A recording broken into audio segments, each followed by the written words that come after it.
Guys, the variants are starting to emerge. This is so exciting!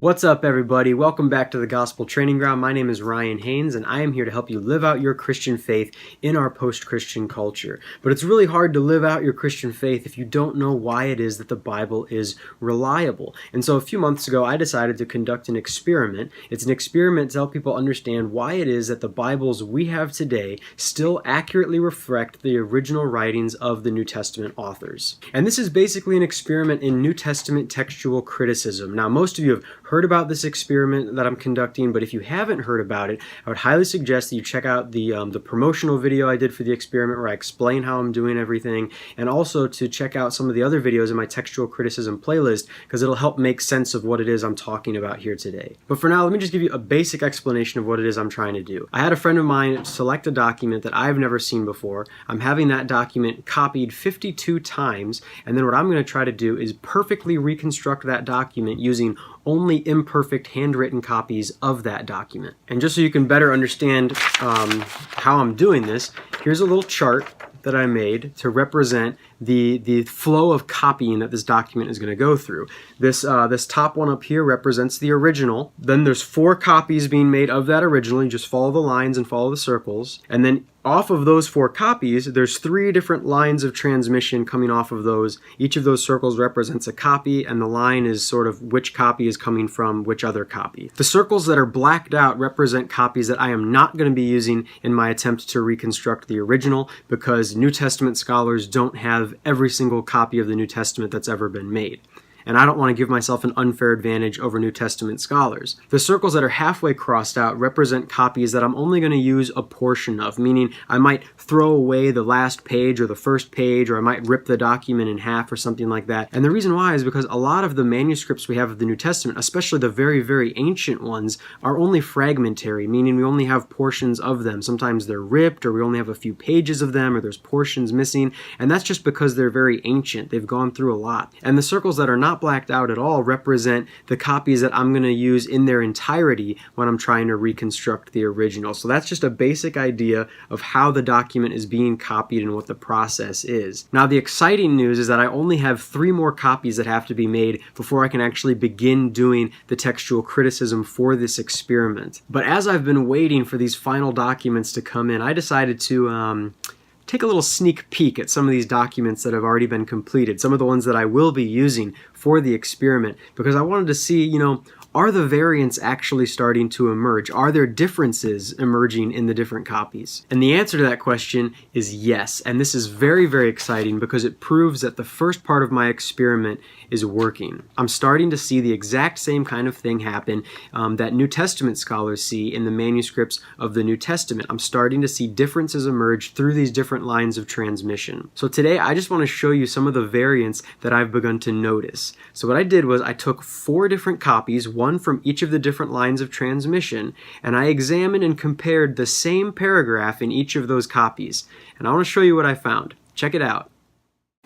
Now, what you see up on the screen here is one of the paragraphs from the original document as it is rendered in 4 of the different copies. And I realized as I was going through the documents that the story is about someone taking their very first test to get their driver's license. So that helps give a little context to what it is we're going to be reading here. But we're just going to go through this one sentence at a time. So I have the first sentence highlighted in red here. Let's take a look at it.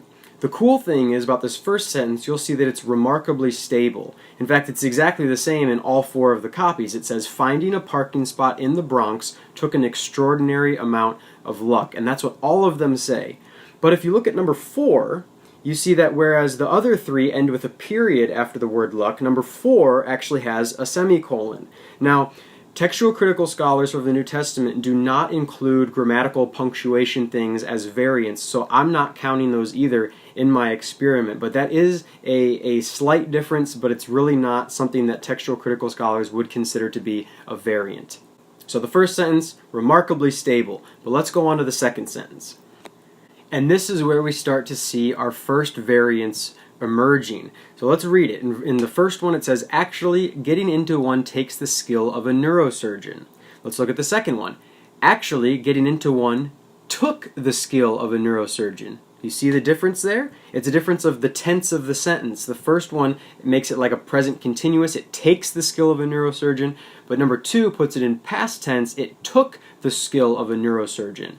The third one is the same as the first one, where it uses the word takes instead of the word took. The fourth one is the same as the second one, where it uses the word took instead of the word takes. So that is a meaningful variant that we have there.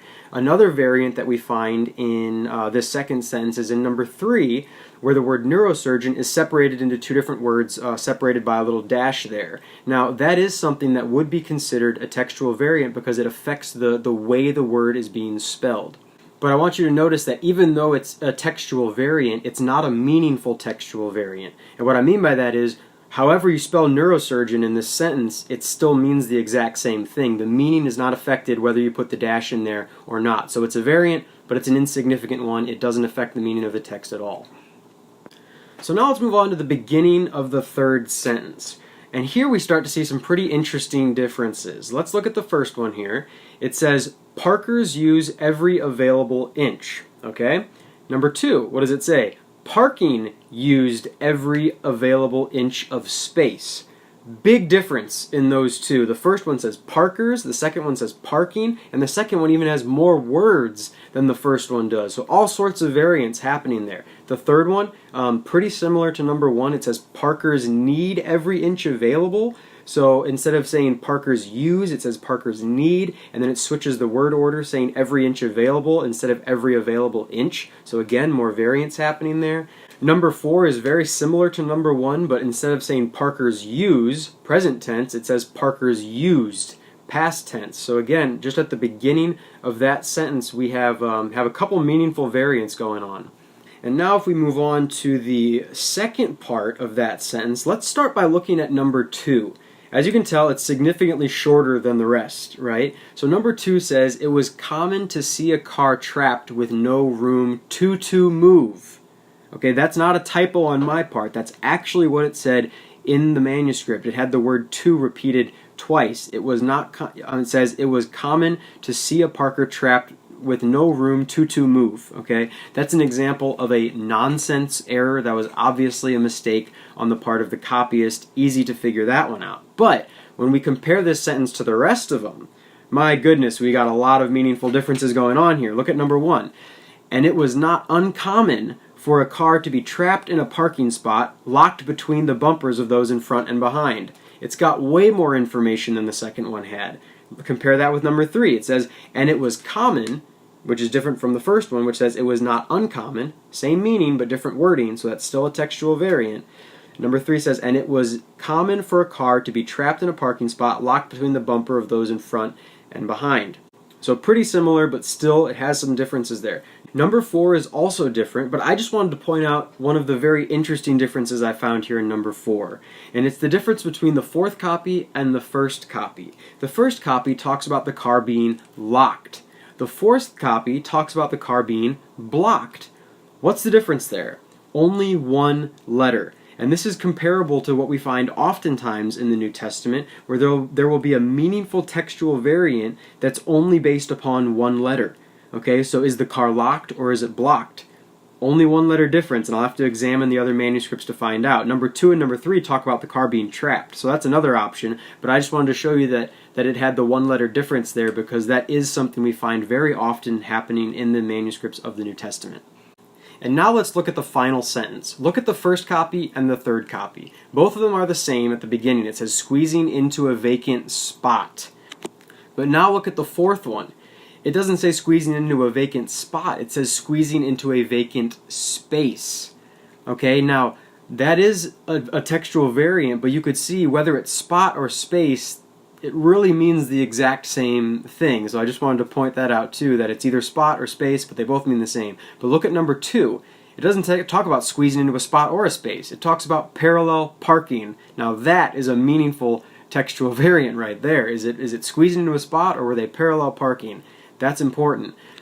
But as we continue on, we see that the end of the sentence is very, very stable. Whether they're trying to squeeze into a vacant spot, a vacant space, or if they're parallel parking, bottom line is, it was the most dreaded part of the driving test. That's what all 4 of the copies say. So what'd you think? It's pretty cool to compare the manuscripts and start to look at some of the differences that are starting to emerge, right? Earlier, I took some time to actually count them all, and there's actually 17 variants in just those 4 verses. Now, considering the fact that this is a multi-page document, there's probably going to be a lot of variants that I have to work through, so I'm like getting very, very excited for this. And I'm going to keep making more update videos as I continue doing this experiment, so consider subscribing to the channel so you can get the latest updates. And when I'm finally finished with the experiment, I'm going to do one final video to show all the results and to show you guys how accurately I was able to reconstruct the original. Okay, but in the meantime, check out the rest of the channel, especially some of the videos on my textual criticism playlist. You can learn more about this subject. But until next time, keep learning and keep sharing your faith.